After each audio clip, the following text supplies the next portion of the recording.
Welcome to కీర్తి వంటిల్లు. ఈరోజు వీడియోలో పల్లెటూరి స్టైల్లో టమాటా రసం సింపుల్గా టేస్టీగా ఎలా ప్రిపేర్ చేసుకోవాలో చేసి చూపిస్తాను, చూసేయండి. ఫస్ట్ 1 కేజీ ఎర్రగా ఉన్న టమోటాలు తీసుకొని టమోటాలని నీళ్ళతో శుభ్రంగా కడిగి పెట్టుకోవాలి. ఇలా కడిగి పెట్టుకున్న టమోటాలని తొడిమెలన్నీ తీసేసి చిన్న చిన్న ముక్కలుగా కట్ చేసుకొని పెట్టుకోవాలి. ఇలా కట్ చేసుకున్న టమోటా ముక్కల్ని ఒక చెరవలో వేసుకొని టమోటా ముక్కలు మునిగేంత వరకు నీళ్ళని వేసుకోవాలి. ఇప్పుడు స్టవ్ ఆన్ చేసుకొని స్టవ్ని మీడియం ఫ్లేమ్లో పెట్టుకొని టమోటా ముక్కలు వేసుకున్న సెరవను స్టవ్ పై పెట్టుకొని దీనిపై మూత పెట్టుకొని ఉడికించుకోవాలి. టమోటా ముక్కలు ఉడికేలోపు రసంలోనికి మసాలా ప్రిపేర్ చేసుకుందాము. దీనికోసము మరో స్టవ్ ఆన్ చేసుకొని కడాయి పెట్టుకొని 1 టేబుల్ స్పూన్ ధనియాలు వేసుకొని ఫ్రై చేసుకోవాలి. స్టవ్ని లో ఫ్లేమ్లో పెట్టుకొని ధనియాలని బాగా కలుపుకుంటూ ఫ్రై చేసుకోవాలి. ధనియాలని కొద్దిగా ఫ్రై చేసుకున్న తర్వాత 1 టేబుల్ స్పూన్ ఎండు కొబ్బరి ముక్కలు వేసుకొని ఫ్రై చేసుకోవాలి. ధనియాలు ఎండు కొబ్బరి ముక్కల్ని బాగా ఫ్రై చేసుకొని స్టవ్ ఆఫ్ చేసుకొని వీటిని రోటీలో వేసుకొని మెత్తగా దంచుకోవాలి. మీరు మిక్సీలో అయినా వేసుకొని మెత్తని పౌడర్లా చేసుకోవచ్చు. ధనియాలు ఎండు కొబ్బరిని మెత్తగా దంచుకున్న తర్వాత 10 వెల్లుల్లి రెబ్బలు వేసుకొని దంచుకోవాలి. ఇలా మెత్తగా దంచుకొని వీటిని ఒక గిన్నెలోకి తీసుకొని పక్కకు పెట్టేసుకోవాలి.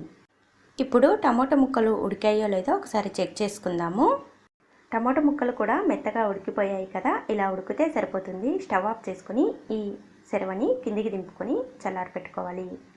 టమోటా ముక్కలన్నీ కొద్దిగా చల్లారిన తర్వాత ఇప్పుడు ఒక పెద్ద మిక్సీ జార్ తీసుకొని అందులోనికి టమోటా ముక్కలన్నీ వేసుకోవాలి. టమోటా ముక్కలలో ఉన్న నీళ్ళని మాత్రం వేసుకోవద్దు, వట్టి టమోటా ముక్కలు మాత్రమే వేసుకోండి.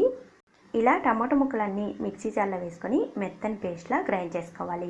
ఇలా మెత్తగా గ్రైండ్ చేసుకున్న టమోటా పేస్టుని ముందుగా టమోటా ముక్కలు ఉడికించుకున్న నీళ్ళల్లో వేసుకోవాలి. అదే మిక్సీ జార్లోనికి 1 గ్లాస్ నీళ్లు వేసుకొని టమోటా రసంలోనికి వేసుకోవాలి. ఇలా కలుపుకొని ఇందులో రుచికి సరిపడినంత ఉప్పు, మీ టేస్ట్కు సరిపడినంత కారము, 1/2 టీ స్పూన్ పసుపు వేసుకొని కలుపుకోవాలి. ఈ రసంలోనికి ఈ గ్లాస్తో నేను 4 గ్లాసుల వరకు నీళ్ళని వేసుకున్నాను. ఇప్పుడు స్టవ్ ఆన్ చేసుకొని ఈ సెరవని స్టవ్ పై పెట్టుకొని స్టవ్ని మీడియం ఫ్లేమ్లో పెట్టుకొని రసంని బాగా మరిగించుకోవాలి.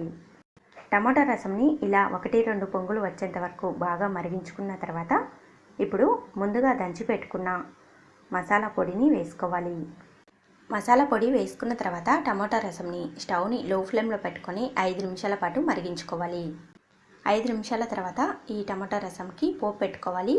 మరో స్టవ్ ఆన్ చేసుకొని స్టవ్ పై కడాయి పెట్టుకొని 1 టేబుల్ స్పూన్ ఆయిల్ వేసుకోవాలి.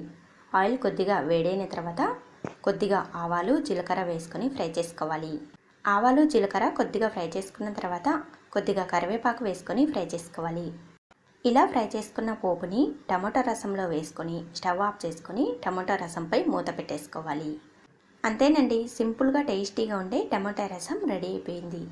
టమాటా రసం ఇలా సింపుల్గా చేయండి, అన్నం చపాతీలోనికి సూపర్గా ఉంటుంది. ఒకసారి తప్పకుండా ట్రై చేయండి. వీడియో నచ్చితే లైక్ చేయండి, షేర్ చేయండి. కీర్తి వంటిల్లు ఛానల్ని సబ్స్క్రైబ్ చేసుకోండి. Thank you for watching.